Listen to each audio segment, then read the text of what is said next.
السيد الوزير قطع الأعناق ولا قطع الأرزاق. وعدتوا بتعليق وتوقيف الاقتطاعات من أجور الأساتذة، صدقتوا موقفين الأساتذة. واش ماشي العبث هذا؟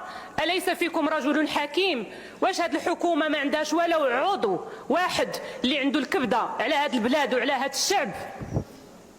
علاش هذه الحرب كامله على التعليم وعلى نساء ورجال التعليم؟ راه الاستاذ هو اللي قراك السيد الوزير ووصلك لهذا المنصب، ما فيها بس نذكروك، واللي المفروض يكون عنده اعلى اجر. واش بالاقتطاعات وبالتوقيفات التعسفيه غنكرموا الاستاذ؟ واش لهذه الدرجه املاءات البنك الدولي اهم من وليدات الشعب اللي ضايعين بلا قرايه؟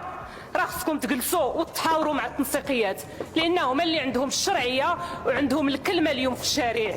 بركه من هذا الاستهتار الحكومي، وبركه من خرق الدستور اللي وليتوا كتفصلوا فيه التقارير الحكوميه على مقاسكم وكيف بغيتوا. واليوم الحكومه راها مطالبه ومفروض عليها وملزومه بارجاع الاساتذه الموقوفين عن العمل وترجع لهم فلوسهم المنهوبه من جيوبهم، لان الاضراب حق دستوري وتا واحد ما يمكن له يصادر هذا الحق وتا واحد ما فوق القانون. الاساتذه حسوا بالظلم وحسوا بالحقره، ما فيها بس يطالبوا بالكرامه ديالهم وبحقوقهم.